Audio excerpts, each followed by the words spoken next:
Saya sedang meneliti apakah beliau ini sesuai dengan hadis-hadis Rasulullah.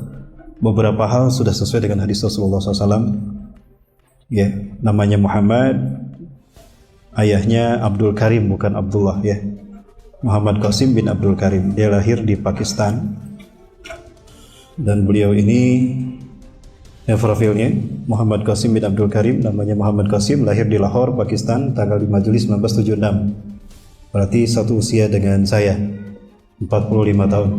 Agamanya Islam, anak dari Abdul Karim, asal suku ayahnya kebangsaan suku Quraisy, keturunan Rasulullah, pekerjaan belum diketahui. Ya, Muhammad Qasim adalah tokoh media sosial yang menyebarkan mimpi pada tahun 2014. Pada tahun 2015 adalah awal pertama menyebarkan mimpi secara terbuka di publik. Muhammad Qasim mengaku bahwa dia tidak mengikuti kelompok atau organisasi apapun. Dia hanya orang biasa, orang Sunni biasa. Hanya saja dia berkata jujur.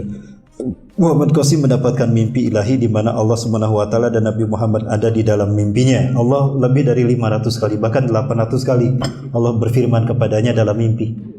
800 kali Allah berkata-kata kepada beliau di dalam mimpinya, langsung berkata-kata kepada beliau. Tapi beliau mengklaim, saya tidak melihat Allah, hanya suara Allah yang didengar. Dan bagaimana suara Allah? Dahsyat, luar biasa. Itu kata beliau. Ya, kemudian Muhammad Qasim mengaku berjumpa dengan Allah Subhanahu wa taala dari balik tabir cahaya sebanyak kurang lebih 500 kali dan mimpi berjumpa dengan Nabi Muhammad SAW sebanyak kurang lebih 300 kali. Ya, ini Muhammad Qasim.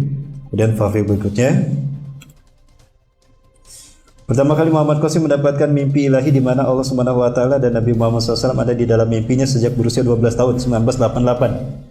Yang datang secara bersamaan pada umur ke-17 tahun 1993. Allah Ta'ala dan Nabi Muhammad SAW mulai rutin datang ke dalam mimpinya pada tahun 2007, 31 tahun. Allah Ta'ala dan Nabi Muhammad mulai mengajari Muhammad Qasim tentang hal yang diperbolehkan dan hal yang dilarang. Sebagian besarnya adalah menghindari segala bentuk syirik. Muhammad Qasim mengaku telah banyak melihat dan dalam mimpi tentang Islam dan umat Islam akan bangkit lagi di seluruh dunia, di mana Muhammad Qasim mengaku telah melihat keadaan Pakistan, tentara Pakistan Perang Dunia Ketiga, Timur Tengah adalah tempat medan Perang Dunia Ketiga. Peran Pakistan adalah kebangkitan Islam, awal kebangkitan Islam dan percontohan Islam yang sesuai dengan ajaran Nabi Muhammad SAW, sekaligus berperan untuk membebaskan semua wilayah yang telah diambil alih oleh penguasa jahat. Ya, Bapak Ibu. Indonesia, Malaysia dan negara Timur Tengah lainnya akan ikut berperan dalam membebaskan wilayah yang hilang dengan cara bergabung dengan bersama Pakistan. India, USA, Amerika Serikat, Israel dan Rusia memiliki peran dalam Perang Dunia Ketiga sebagai musuh Islam. Dan umat Islam memenangkan pertempuran di Perang Dunia Ketiga sehingga Islam dan kedamaian tersebar seluruh dunia. Muhammad Qasim telah mengaku melihat dan dalam mimpinya bahwa Al-Masih Dajjal muncul dan menghancurkan kedamaian. Kemudian turunlah Nabi Isa AS untuk mengalahkan Dajjal dan pasukannya. Setelah itu keluarlah Yajuj dan Majuj. Bapak Ibu rahmati Allah, ada kurang lebih 90 mimpinya yang sekarang sudah terbukti.